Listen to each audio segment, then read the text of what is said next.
Siphinde-ke sikwamukele la kwi-channel yakho-ke emnandi kakhulu la esuke sikuhlaziyela khona-ke amaphupho ngokwahlukahlukana kawo-ke. Namuhla sizokubhekela-ke laphana-ke iphupho elimayelana nobisi. Ukuphupha-ke ubisi noma amasi. Amasi ngokwawo ayinhlahla enkulu kakhulukazi uma uwaphuphe uwathenga esitolo.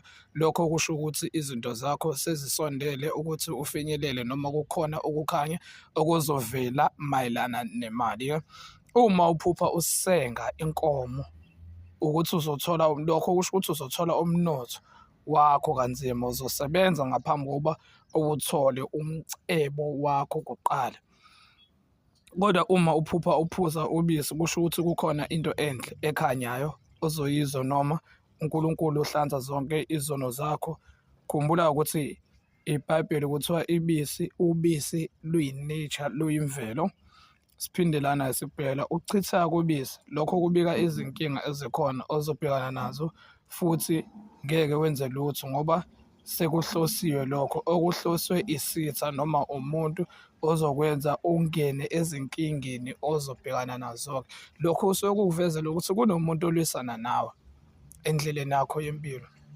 Ungakhohlwa laphana-ke ukusubscribe, ulike, uphinde ushare ukuze uzokwazi-ke ukuthola amanye amaphupho, uphinde-ke ushaye nane-notification. Siyabonga kakhulu.